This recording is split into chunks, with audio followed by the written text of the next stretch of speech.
Henry Tang's wife and others on trial in illegal basement case. No Finance Committee decision yet on Sichuan disaster donation.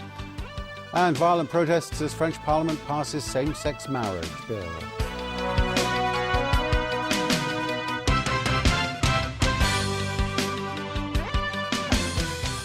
Good evening. Court hearing opened today in connection with the illegal basement case involving the wife of defeated chief executive candidate Henry Tang.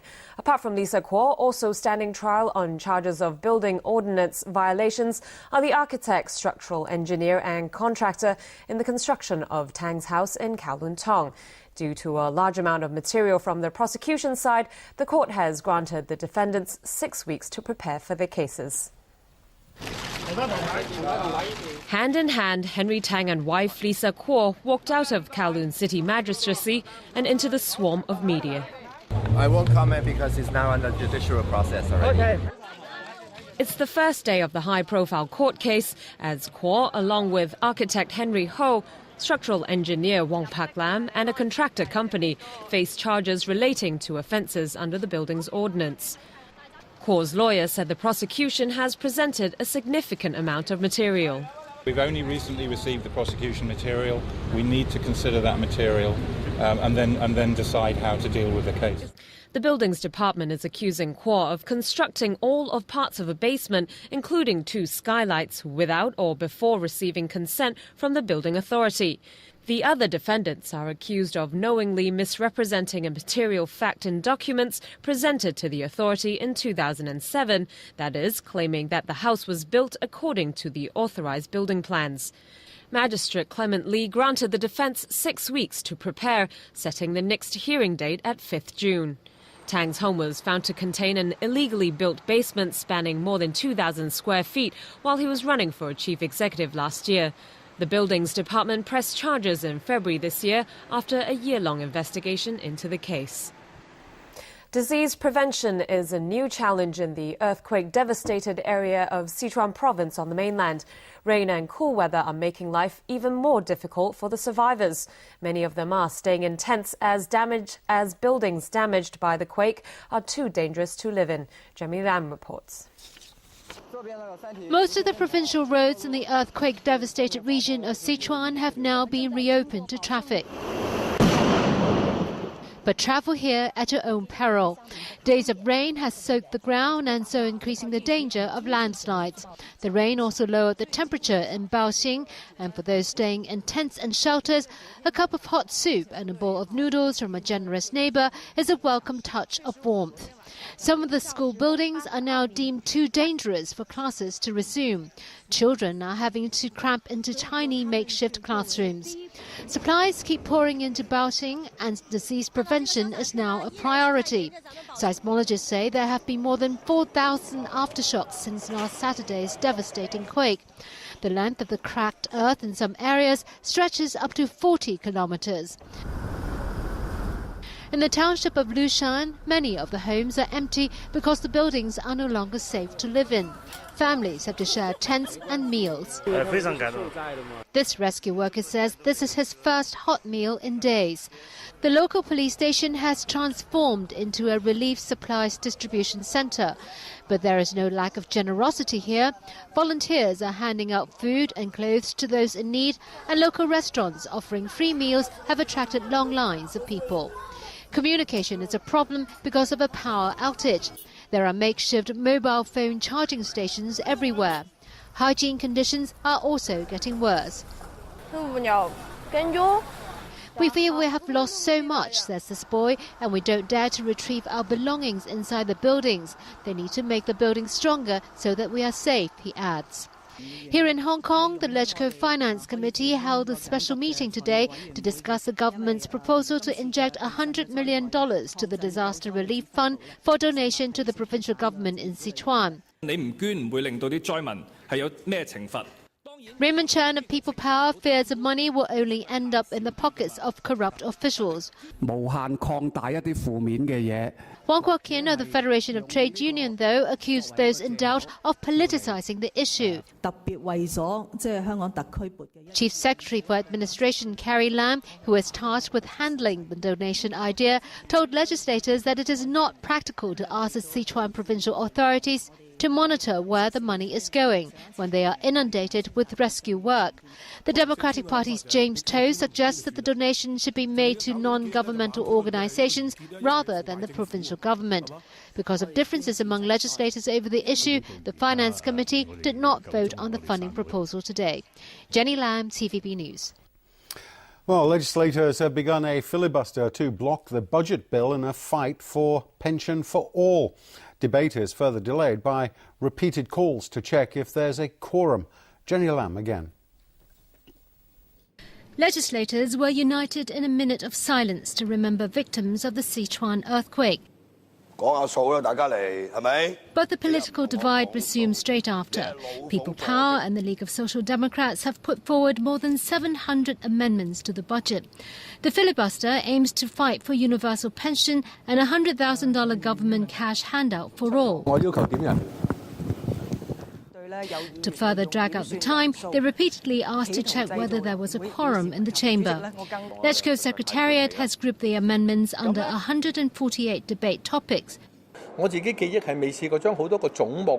Albert Chan, one of those who started the filibuster, accused the LegCo president of going against the council's traditions in an attempt to cut short the filibuster.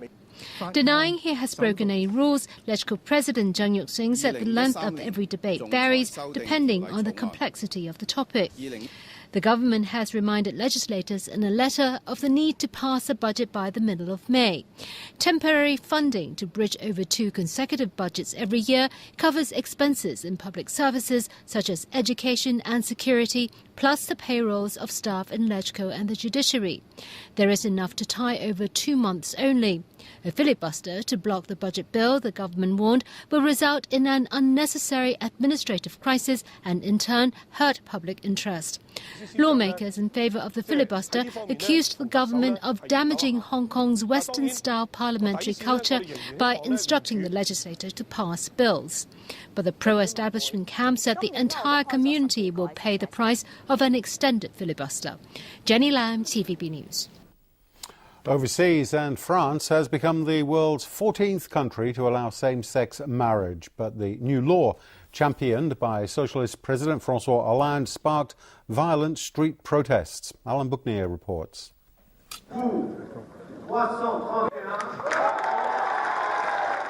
There was applause in the French Parliament as the bill was passed, but the debate leading up to the vote was heated.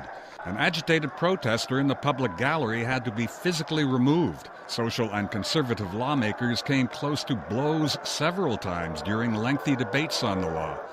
Critics of the bill say the government should be focusing on reviving the economy. Opposition lawmakers opposed to the bill have asked France's highest court to rule on whether the bill is constitutional. Outside Parliament, delighted pro-gay marriage campaigners popped champagne corks, cheered and hugged. This woman said, "We shouldn't have to battle for something so obvious. We're not taking anything away from anyone else." That evening, however, thousands took to the street in what began as a peaceful protest against the law. But it descended into violence as angry demonstrators lit flares and clashed with each other and police, who used tear gas to keep them back. Several police officers were reported injured in the violence. The protests have been staged almost every day in the week leading up to the vote, and the demonstrators vow to continue on a daily basis. The law has to be implemented. Legal experts expect the first gay weddings to take place in the summer. Alan Buckner, TVB News. Tragedy in Bangladesh today. An 8-story building near the capital Dhaka collapsed this morning, killing at least 87 people. The structure housed several garment factories and a shopping centre. Firefighters and army personnel have been working around the clock to try to free those trapped. There are reports 2,000 people were inside the building at the time. Hundreds have been rescued so far. No word yet on the cause of collapse. Today's disaster stirred memories of a fire in a garment factory near Dhaka last November that claimed 112 lives.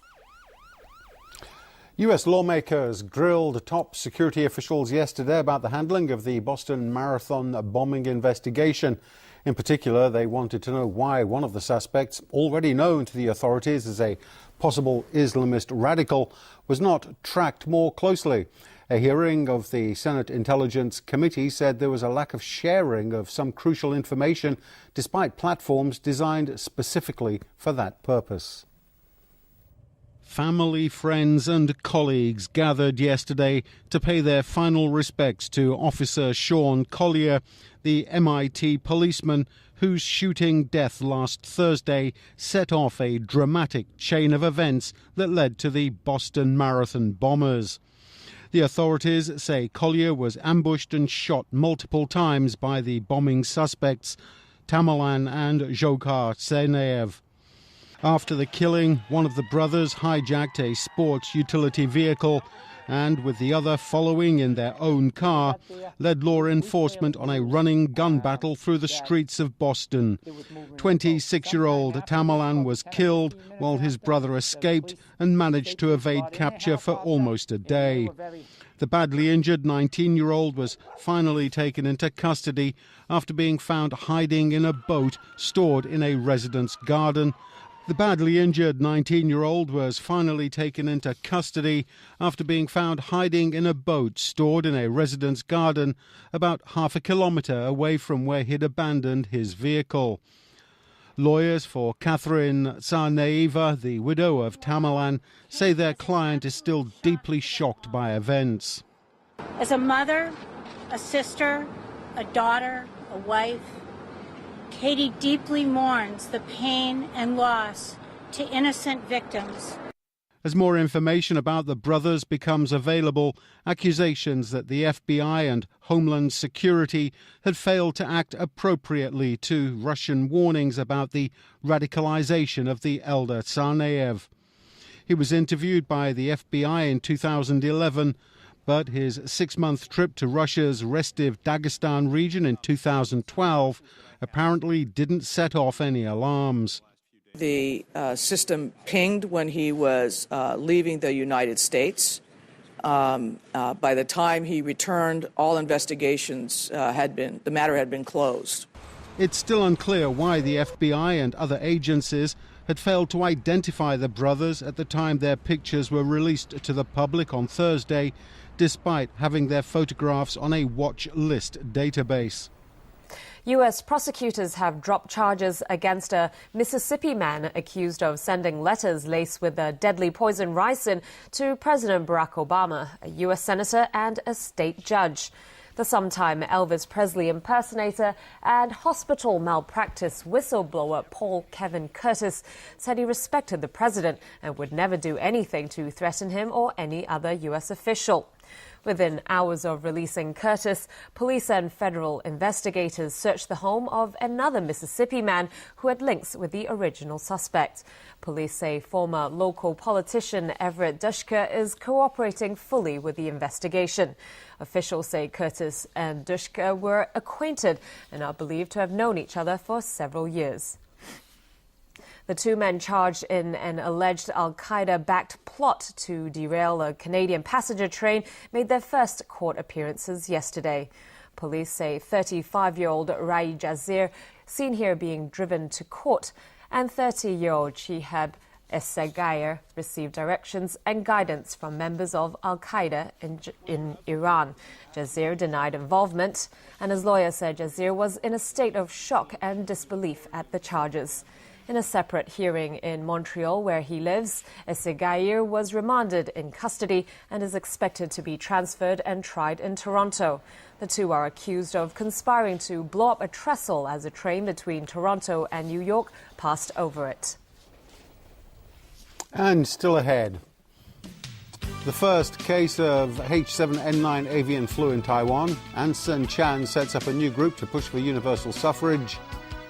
And striking dock workers keep up their campaign in Central.